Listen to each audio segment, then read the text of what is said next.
पहले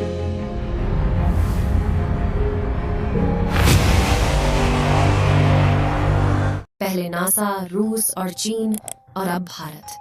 क्यों चांद को अपनी मुट्ठी में करना चाहती है पूरी दुनिया? और क्या है चंद्रमा से जुड़े वो डार्क सीक्रेट्स जो स्पेस एजेंसियां हमसे छुपा रही हैं?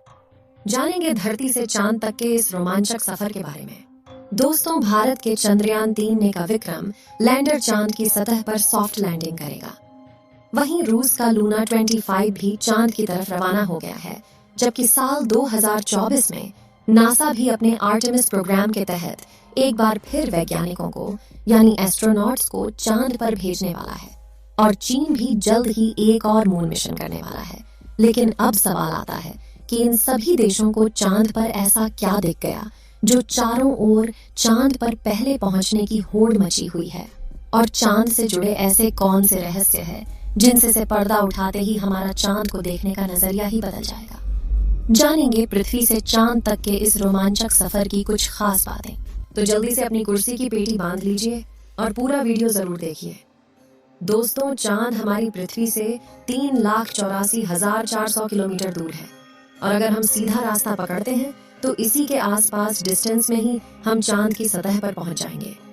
जबकि भारत के चंद्रयान 3 के रास्ते से हमें चांद पर पहुंचने में 42 दिन लगेंगे, क्योंकि चंद्रयान 3 ने चंद्रमा की तरफ जाने का अंडाकार रास्ता चुना है, जिसमें वो पहले पृथ्वी के चक्कर लगाकर चांद की ओर एक लंबे रूट से बढ़ेगा और फिर चांद के चक्कर लगाकर लैंडिंग करेगा। हालांकि यह रास्ता काफी किफायती तो है, लेकिन इसमें हमें एस्ट्रोनॉट के लिए बहुत खाना, ऑक्सीजन और पानी की जरूरत पड़ेगी, जिसे स्टोर करने के लिए बड़ा स्पेसक्राफ्ट चाहिए होगा।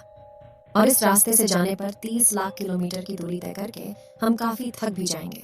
इसलिए चलिए हम अमेरिका और रूस वाले सीधे रास्ते से ही चांद की तरफ चलते हैं और इस रास्ते से हमें चांद पर पहुंचने में 4 से 5 दिन लगेंगे। जब स्पेसक्राफ्ट का लैंडर आपको चांद पर उतारेगा तो बाहर आने के लिए आपको सबसे पहले अपना स्पेस सूट पहनना होगा, क्योंकि चांद पर काफी पतला वातावरण है और इसमें ऑक्सीजन मौजूद नहीं है। इसी वजह से सांस लेने के लिए आपको स्पेस सूट के पीछे लगे ऑक्सीजन सिलेंडर का सहारा लेना होगा। स्पेस सूट पहनने के बाद जब आप चांद की सतह पर कदम रखेंगे तो खुद को काफी हल्का महसूस करेंगे।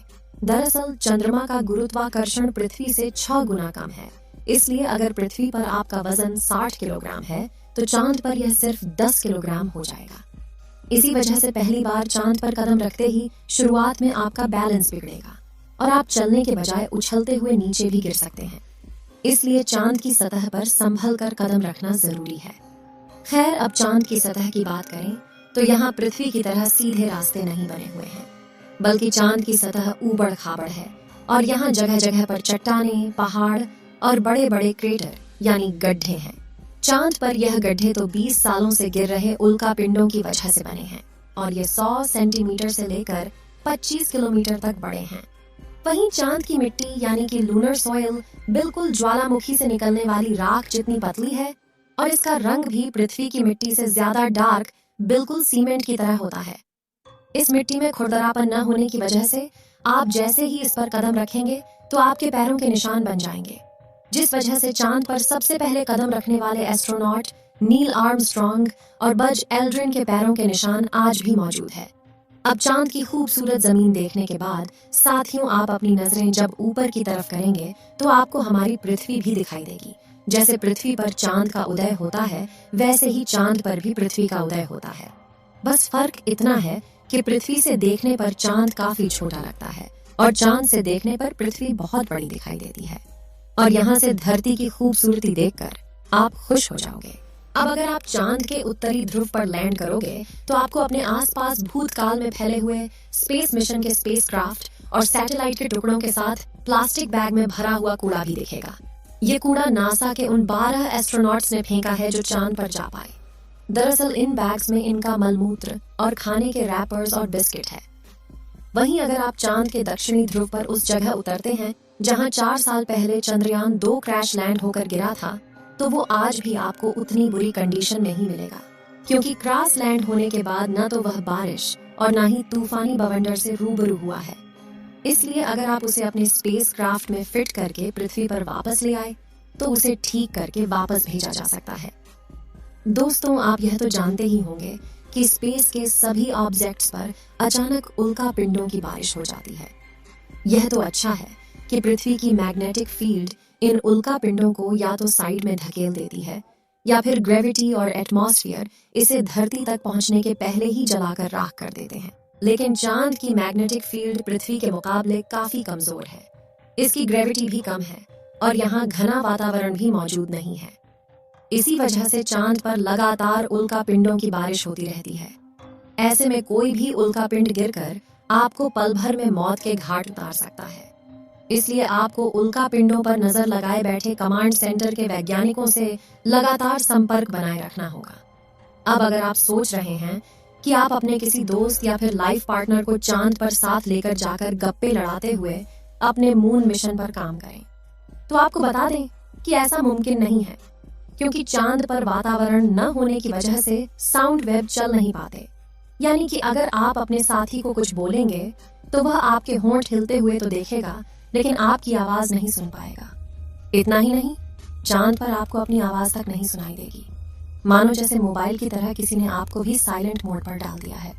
हालांकि एस्ट्रोनॉट चांद पर एक दृश्य स्पेस सूट पहनते हैं जिसमें साउंड पुश करवाने के लिए नाइट्रोजन और ऑक्सीजन की मदद से कृत्रिम वायुमंडल बनाया जाता है। साथ ही इन्हें एक माइक्रोफोन वाली हेडफोन पहनाई जाती है जिसके जरिए यह अपने साथी और कमांड सेंटर की आवाज सुन सके और जवाब भी दे सकें।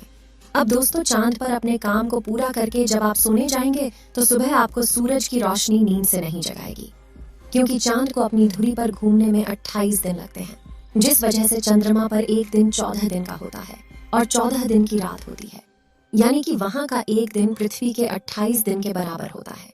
हम चांद का सिर्फ एक हिस्सा आज तक देख पाए हैं, और अगर आप चांद के पिछले हिस्से के अंधेरे वाले इलाके पर पहुंच गए तो आपके साथ काफी खौफनाक चीजें हो सकती हैं।